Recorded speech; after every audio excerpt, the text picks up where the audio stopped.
Društvo za izobraževanje za tretje življenjsko obdobje pri Ljudski univerzi v Murski Soboti je bilo ustanovljeno pred 7 leti, tako da v zadnjih letih združuje približno 160 do 180 članov, ki so vključeni v različne študijske skupine, od jezikovnih, angleščine, nemščine, računalništva. Odkar smo skupaj, je ves čas ta skupina kazala en interes za računalništvo in sicer za uporabno obliko.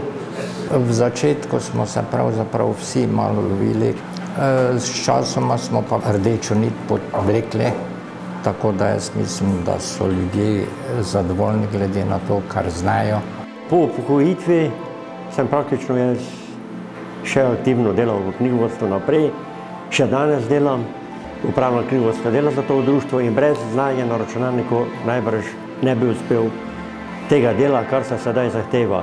Torej, jaz sem z velikim veseljem pristopil in sem tudi zelo zadovoljen. Mi smo kar trije najstarejši, že 75 let stari in vztrajamo od prvega dneva dalje. To je Mirko Zver, Lajček Kuzmič, ki je trenutno v Švedskem, in jaz. To je kontenta vsega tega, kar smo se naučili na univerzi za tretje obdobje.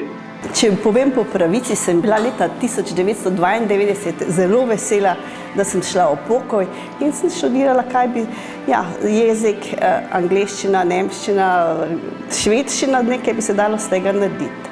In tako sem začela prevajati in ker sem seveda morala pisati, sem rekla, treba nabaviti računalnik. Ko sem se upokojil, sem se zbal, da bom imel preveč prostega časa in ker vsakodnevno dejansko uporabljam računalnik, sem se odločil, da se vpišem v tale tečaj.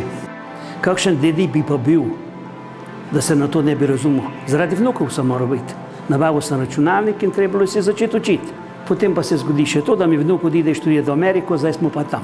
No, jaz sem se med zadnjimi vključil v to skupino. Zakaj sem se odločil? Prvič v službi sem to rabil, potem pa, da ne bi pozabil, sem to nadaljeval, da nekaj novega zvem.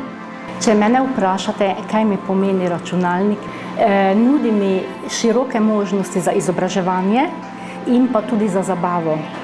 Tu je prisotno tudi pozabljanje in je marsikatero stvar treba ponoviti ne enkrat, večkrat.